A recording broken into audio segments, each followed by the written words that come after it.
Hello friends, welcome to our YouTube channel your BSc guide. इस channel में मैं आप लोगों को बीएससी से रिलेटेड जितनी भी क्वेरी है उसको बताऊंगी और बेस्ट से बेस्ट गाइडेंस दूंगी। आज का हमारा टॉपिक है फॉर्मल चार्ज। पहले देख लेते हैं फॉर्मल चार्ज में किस तरह के क्वेश्चन पूछे जाते हैं। What is formal charge? Formal charge होता क्या है? Calculate the formal charge of SO4-2। SO4-2 का फॉर्मल चार्ज कैलकुलेट करना है। What is formal charge? Explain with example.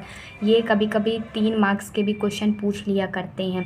और calculate the formal charge of each atom of HNO3 nitrogen in trimethyl amine, टेट्रामिथाइल ammonium ion, ozone, carbonate ion, CuCl2, hydronium ion, CH3 positive, CH3 negative, SO2। ये सारे मैंने previous year के questions लिए हुए हैं। आगे देखते हैं इसको सॉल्व कैसे करना है। The formal charge of an atom is defined as the difference between the total number of valence electron of an atom। किसी भी एटम का वैलेंस इलेक्ट्रॉन फ्री स्टेट में and the total number of electron of that atom in Levi's structure, और उसका Levi's structure में उसका कितने number of electron है उसको बताता है। इसका फॉर्मूला देख लेते हैं। Formal charge is equal to total number of valence electron of an atom. कोई भी एटम है उसके वैलेंस शेल में कितने इलेक्ट्रॉन हैं वो लिखेंगे यहाँ पर, माइनस नॉन बाउंडेड इलेक्ट्रॉन। कितने लेवाइस स्ट्रक्चर में कितना नॉन बाउंडेड इलेक्ट्रॉन है वो लिखेंगे, minus half of bounded electron. कितना बाउंडेड इलेक्ट्रॉन है वो लिखेंगे। एक और डिफिनीशन देख लेते हैं। The charge assign to an atom. कोई भी एटम में जो चार्ज ऊपर की तरफ होता है उस और मॉलिक्यूल में, assuming that all electron in a bond is equally shared. एक और फॉर्मूला देख लेते हैं। Formal charge is equal to group number minus bonded electron plus non bonded electron. अब देखते हैं फॉर्मल चार्ज कैसे निकालते हैं। अच्छे से देखिएगा, इससे क्वेश्चन काफ़ी पूछे जाते हैं। देखिए पहला ले लेते हैं SO4-2 का फॉर्मल चार्ज निकालते हैं। पहले इसका लेवाइस स्ट्रक्चर आपको बनाना आना चाहिए, तभी आप फॉर्मल चार्ज निकाल सकते हैं। देखिए formal charge on sulphur atom. इसमें देखिए इसके आउटर मोस्ट सल्फर कितना होता है 16। इसके वैलेंस शेल में कितने इलेक्ट्रॉन होंगे 6। तो लिख दिए total number of valence shell. अब इसमें देखो, इसमें भी कोई भी नॉन बॉन्डेड इलेक्ट्रॉन दिख रहा है? सारे इलेक्ट्रॉन बॉन्ड है ना, सारे ऑक्सीजन से ये बॉन्डेड है, ये बॉन्डेड है, ये बॉन्डेड है। इसमें नॉन बॉन्डेड इलेक्ट्रॉन कुछ नहीं है, तो लिखेंगे 0, minus half of bounded electron. Bounded electron कितने हुए? देखो 2 यहाँ पर बाउंडेड हुए, ये इलेक्ट्रॉन शेयरिंग होती है तो 2 इलेक्ट्रॉन लिया जाएगा। तो 2 यहाँ पर, 2 यहाँ पर, ठीक। 2 4 6 8, तो 8 बाउंडेड इलेक्ट्रॉन है। तो इसको जब सॉल्व करेंगे इसमें +2 चार्ज आएगा, मतलब सल्फ़र पे +2 चार्ज आएगा। अब formal charge on each oxygen atom. अब हर एक ऑक्सीजन, क्योंकि हर एक सिंगल बाउंडेड से है तो एक ऑक्सीजन पे निकाल लेंगे तो सबका निकल आएगा। तो ऑक्सीजन कितना होता है 8 होता है। तो जब ऑक्सीजन को मतलब इसका इलेक्ट्रॉनिक कन्फिग्रेशन निकालेंगे तो 2 और 6 आता है। तो वैलेंस शेल में कितने इलेक्ट्रॉन? 6 इलेक्ट्रॉन। अब नॉन बाउंडेड इलेक्ट्रॉन, अब नॉन बाउंडेड इसकी वैलेंसी पूरी करने के लिए 2 4 6 नॉन बाउंडेड इलेक्ट्रॉन हो गए। हाफ ऑफ बाउंडेड इलेक्ट्रॉन कितना बाउंड कर रहा है? 2 इलेक्ट्रॉन बाउंड कर रहा है। तो इसको सॉल्व करेंगे -1 आएगा। फिर अब सारे ऑक्सीजन एटम के लिए, 4 ऑक्सीजन एटम में एक के लिए -1 आ रहा है तो चारों के लिए -4 आएगा। अब नेट चार्ज की बात कर लेते हैं। नेट चार्ज इसमें -4 आया और इसमें +2 है, इसको सॉल्व करेंगे -2। इसीलिए जो SO4 में -2 चार्ज होता है, ठीक।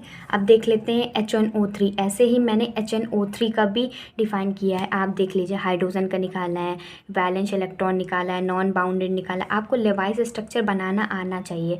फिर देखिए हाफ ऑफ बाउंडेड इलेक्ट्रॉन है, इसका 0 आ रहा है। फिर नाइट्रोजन पे निकालेंगे, ये वैलेंस इलेक्ट्रॉन है, ये नॉन बाउंडेड है और ये बाउंडेड इलेक्ट्रॉन है। ऐसे इसका भी निकाल लेंगे। आप देख लीजिए पहले ऑक्सीजन का निकाला हुआ है 0 आया, सेकेंड ऑक्सीजन का निकाला हुआ है, फिर थर्ड ऑक्सीजन का भी ऐसे ही निकाल लिया। नेट चार्ज जब निकालते हैं, फिर नेट चार्ज कैसे निकालते हैं?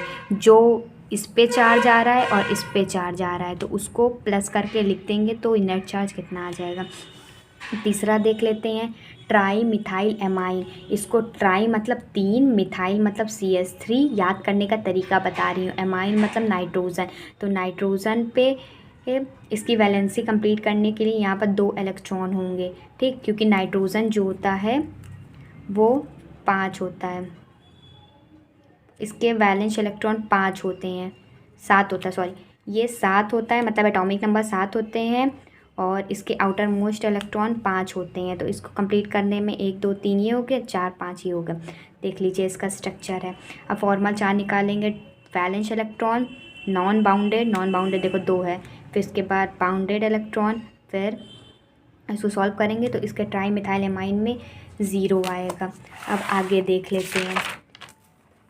आगे देखो टेट्रा मिथाइल अमोनियम आयन है। टेट्रा मतलब 4, मिथाइल मतलब CH3, अमोनियम मतलब नाइट्रोजन ग्रुप।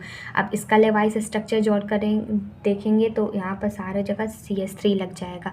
अब non bounded electron 5, bounded electron 0, half of non bounded 0 हो गया, बाउंडेड इलेक्ट्रॉन 8, 2 4 6 8, ठीक। फिर +1 चार्ज आ जाएगा। सॉल्व करेंगे, नेट चार्ज निकालेंगे। अब नेट चार्ज और किसी में तो है ही नहीं, निकालना नहीं है CH3 में, तो नाइट्रोजन में निकालना है तो प्लस चार्ज आएगा। अब ओजोन का भी ऐसे देख लेते हैं। पहले देखो किस में का निकालें, पहले डबल इसमें का निकालेंगे, फिर इसमें का निकालेंगे, फिर इसमें का निकालेंगे। आप लोग देख लीजिए, ये total number of valence electron है, ये नॉन बाउंडेड इलेक्ट्रॉन है, ये बाउंडेड इलेक्ट्रॉन है। ये मेथड सबसे इजी होता है किसी भी मॉलिक्यूल का फॉर्मल चार्ज निकालने के लिए। देख लीजिए आप लोग कैसे निकालें हैं फॉर्मल चार्ज। इसी तरह CO3- का भी फॉर्मल चार्ज निकाले हैं। ये जो क्वेश्चन मैं बता रही हूँ, आप लोग को दिखा रही हूँ, ये एग्ज़ाम में पूछे जाने की पॉसिबिलिटी ज़्यादा है। हाइड्रोनियम आयन का फॉर्मल चार्ज, COCl2 का फॉर्मल चार्ज।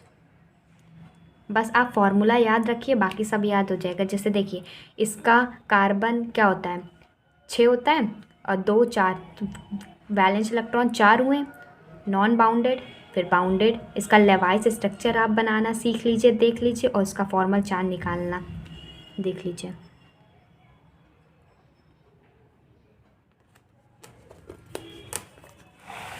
आगे की वीडियो में मैं आप लोगों के लिए नेक्स्ट सब टॉपिक्स के ऊपर वीडियो लाऊंगी। वो सब टॉपिक जो कि एग्ज़ाम के पॉइंट ऑफ व्यू से मोस्ट इम्पॉर्टेंट है। पहले की वीडियो में जो कि सिलेबस की वीडियो थी उसमें मैंने आपको बता दिया है कौन कौन से यूनिट इम्पॉर्टेंट है। फिर उसके बाद मैंने आपको बताया कि कौन कौन से सब टॉपिक्स इम्पॉर्टेंट है, सब कुछ बता चुका हुआ है। तो अगर आपने उस वीडियो को नहीं देखा है तो वहाँ से देख लीजिए कौन सा यूनिट इम्पॉर्टेंट है, कौन सा सब यूनिट्स इम्पॉर्टेंट है। उसी हिसाब से मैं आपको सारे सब टॉपिक्स धीरे धीरे लाऊंगी। एक ही वीडियो में मैं आपको पूरा सम अप करने की कोशिश करूंगी। इस वीडियो में क्या क्या रहता है, PYQs मैं करवाती हूँ, एग्जाम्पल्स रहते हैं, जितने भी क्वेश्चंस उससे रिलेटेड बन सकते हैं मैं सारे क्वेश्चंस को बताती हूँ। नए हैं तो चैनल को सब्सक्राइब कर लीजिए। वीडियो अच्छा और यूज़फुल लगा हो तो लाइक और शेयर कर दीजिए। Goodbye and stay safe.